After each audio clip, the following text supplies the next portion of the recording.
After a 10-day visit to China, he remarked, I think that the objective was to see as much of the reality of China before I got to talk to the leaders. Reflecting on China's development achievements, he noted, Where there is a national will, it can be achieved at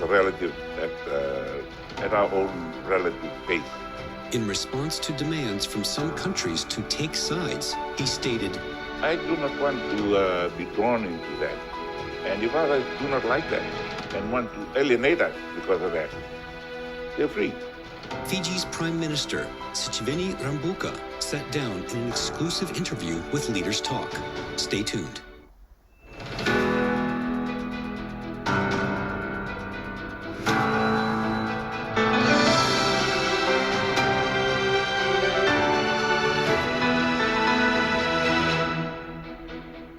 Hello and welcome to Leaders Talk, where we meet leaders, thinkers, and trailblazers in Beijing. Now, sitting astride the international dateline, Fiji is technically the westernmost and easternmost country anywhere in the world. And now, it finds itself caught in the middle of a growing geopolitical rivalry between the East and the West. How does Fiji position China in its foreign policy? What has come out of the summit between the Chinese and Fijian leaders in Beijing? Our guest today is Mr. Sitiveni Rabuka, the visiting Prime Minister of Fiji. So, Your Excellency, Prime Minister Rabuka, welcome to Leaders Talk on China Media Group, and welcome to Beijing again. You're fresh out of the meeting with President Xi Jinping. How did the meeting go? It went very well, surprisingly. But I was expecting to be scared and meeting such a great man, leading such a great nation with 1.4 billion people. That's a big thing. To come from an island territory, island nation of less than a million people, and to have the opportunity to speak to one of the greatest leaders of the world. It was a very human, very cordial discussion and meeting. I was very happy. During your meeting with President Xi, we learned that you talked about the fact that you read his books. Is that true? Yes, I'm reading his book, and it's very, very, very informative. Which book? The Up and Out of Poverty. Yeah, that's the book he wrote about those impoverished villages and districts that he had worked in when he was a young officer in the CCP, and we saw the result of the work he had done in those villages in the first day of our visit. Very, very encouraging, and the people there are living very happily. There is no more signs of poverty. What's his reaction knowing that you read his book? He looked surprised because he probably thought that not many people would read his book. I was fortunate. I was given his book very quickly, got through it because I wanted to know what this man is all about. And simple things like leaving your high office and going down to the grassroots people to hear from them what the problems are, and also working out with them what the solution should be. Those ones are the easiest routes to taking the people, carrying the people with you, cooperating with you, you cooperating with them, and making meaningful decisions about their own development. Fiji's Prime Minister, Sitiveni Rabuka, first visited China in 1994. 30 years later, during his official visit, he began his journey in Malipole County, Yunnan Province. Once one of China's poorest regions, Malipole County was lifted out of extreme poverty in 2020 through China's targeted poverty alleviation policy and various industrial development initiatives. Nowhere in Fiji have we seen any improvement to be close to what we have seen here. In Malipole County, Sitiveni Rabuka visited villages to gain a deeper understanding of China's rural revitalization strategy, local agricultural development, and efforts to preserve ethnic culture. He also listened to villagers' stories in their homes. We have a lot to learn, and I have been making a lot of notes since I arrived on how we might be able to turn the little things in the villages into big things in the provinces and the nation. Before arriving in Beijing, Sitiveni Rabuka also visited Fujian and Zhejiang provinces. So, Prime Minister Rabuka, you're making actually a 10-day trip to China. That is extraordinary considering the length for a visiting head of government, 10 days. What are the reasoning, the considerations behind? I think that the objective was to see as much of the reality of China before I got to talk to the leaders.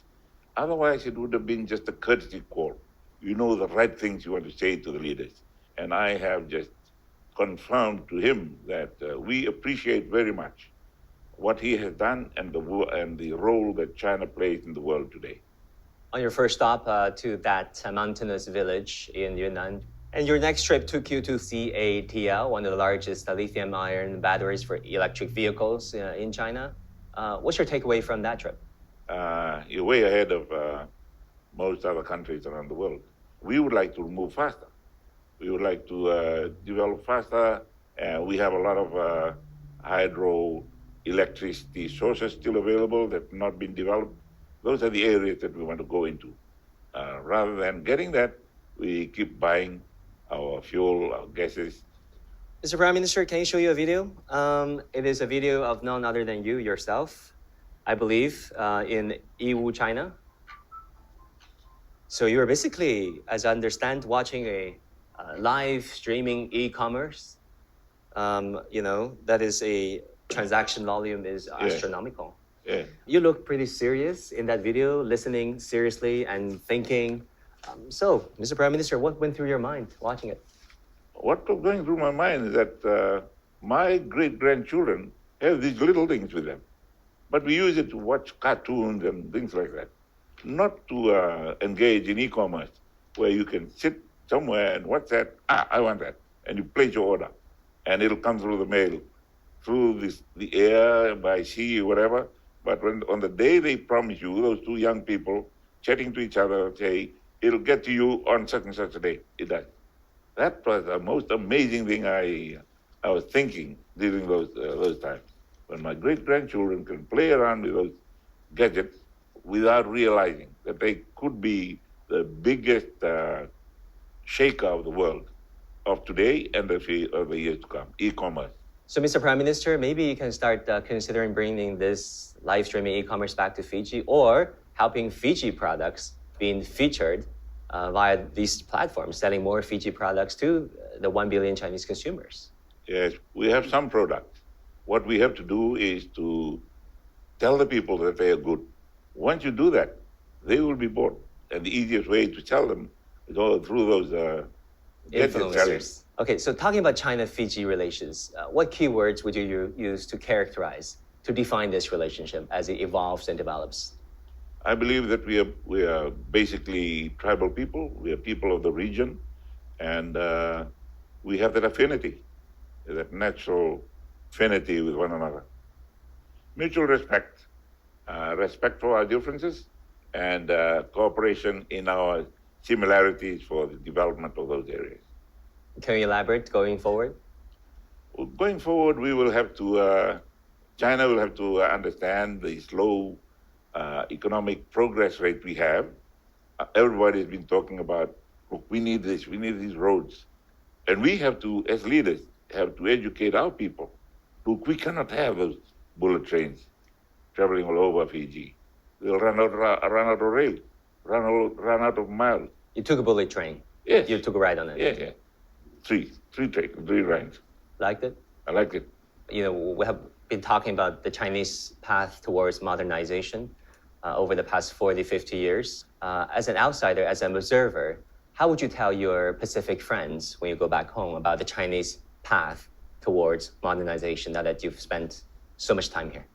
Where there is a national will, it can be achieved at our own relative pace. Right now, none of the islands would like to have all these nice things that you have in China. But we would like to have good education, good drinking water, all the things that the Sustainable Development Goals promote. We want to do that at the scale which is applicable to the number of people we have on our island, considering our resources, natural resources, and capabilities.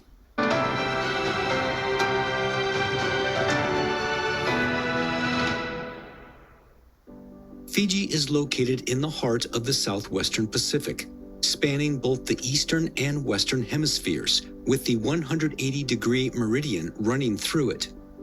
As one of the first places in the world to welcome each new day, Fiji comprises hundreds of islands and is home to stunning coral reefs and rich fishing resources. During the dry season, animal feed is scarce and mushroom products are entirely dependent on imports.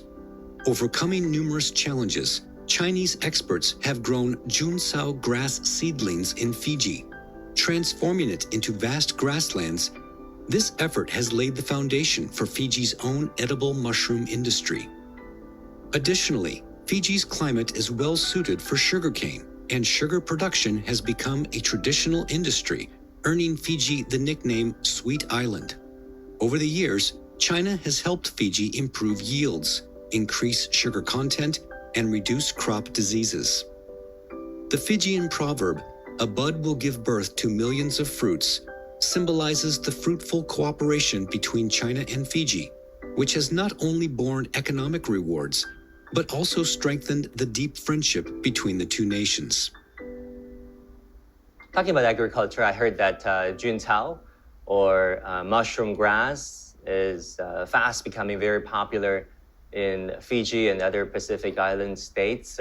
People in Fiji called it, if I'm correct, the happy grass from China, and over 1,000 farming households in Fiji have benefited from it. Is that true, Mr. Prime Minister? That is true, and it will continue to grow.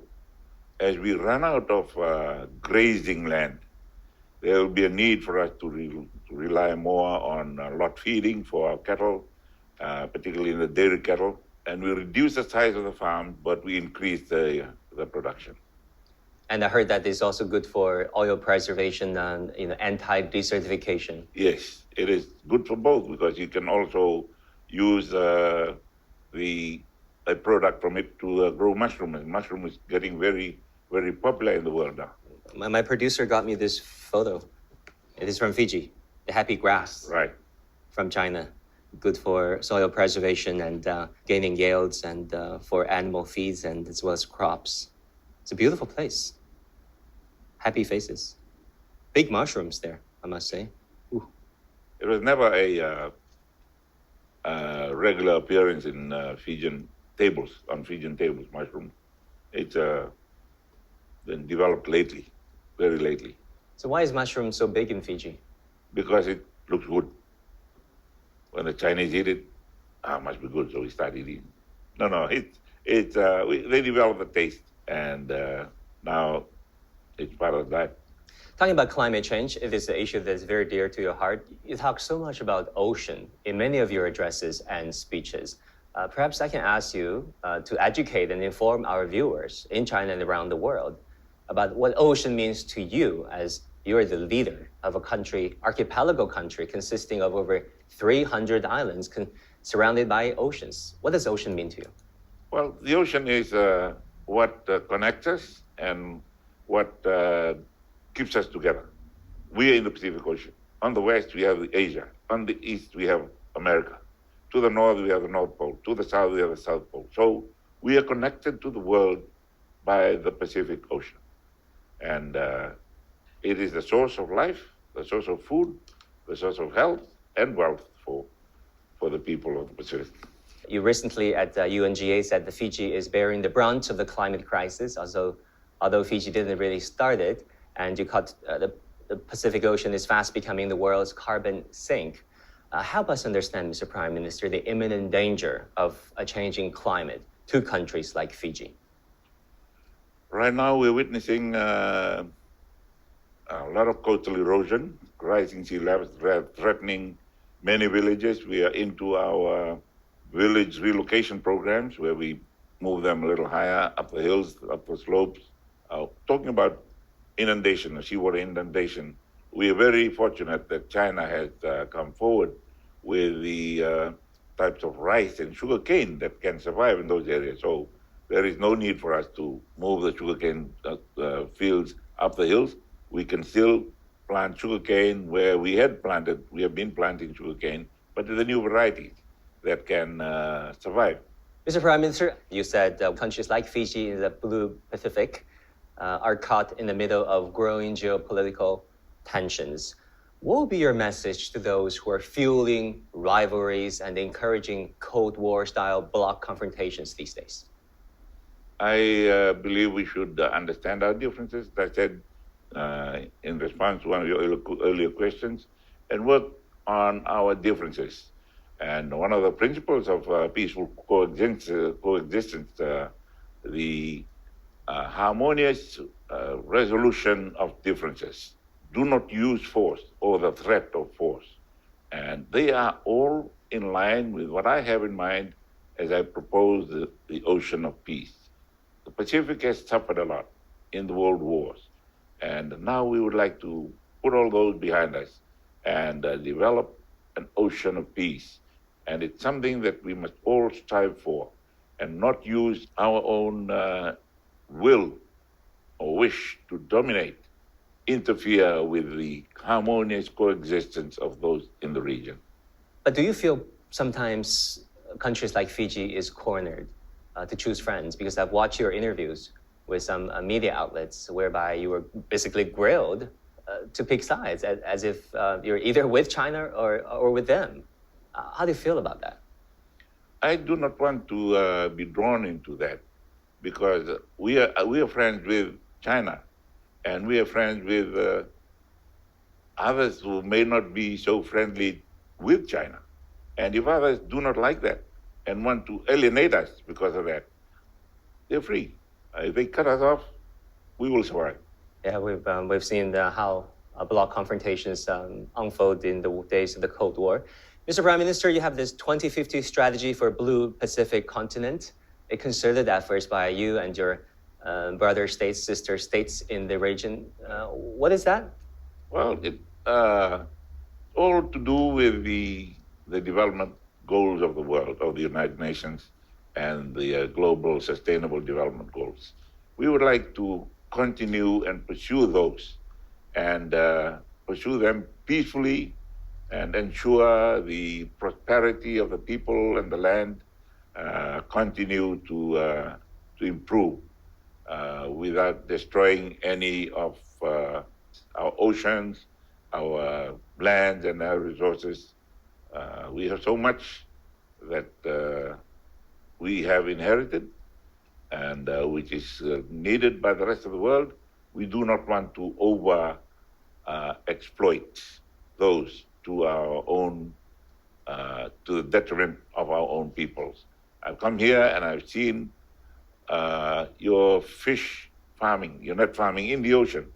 I said, well, that's one way of repopulating the ocean with the fish. So that is the sort of thing that we need to build into this architecture of the ocean, the blue continent, blue peaceful continent that we're thinking of.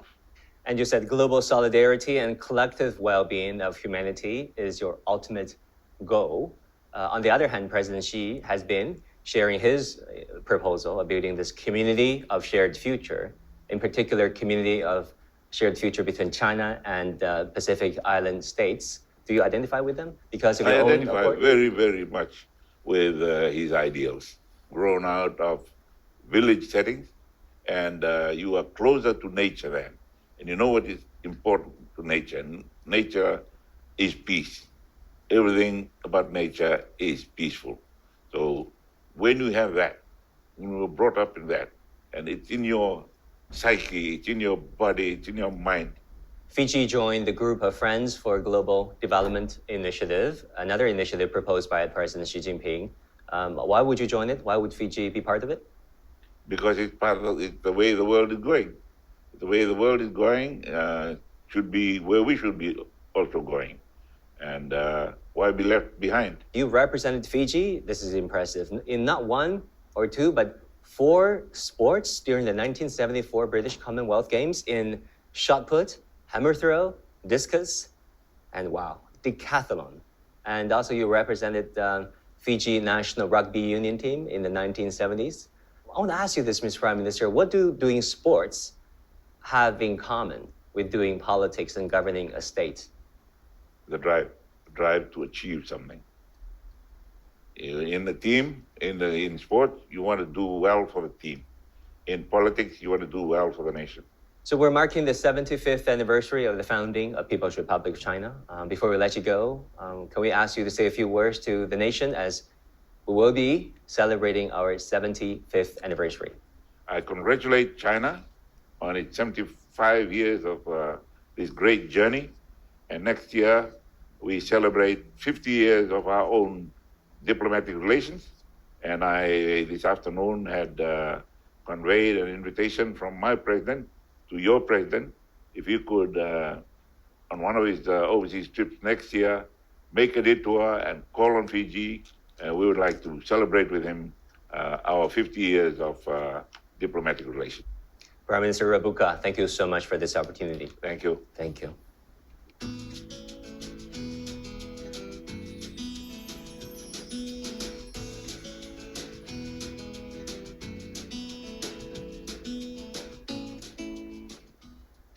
Prime Minister Rabuka once again says that Fiji wants to be friends to all and enemy to none, and that Fiji doesn't feel precisely comfortable being cornered into picking sides. After all, there are issues facing our collective future, such as the climate, public health, and development. Thank you for watching this episode of The Leaders Talk. I'm Meng Guan in Beijing. I'll see you again next time.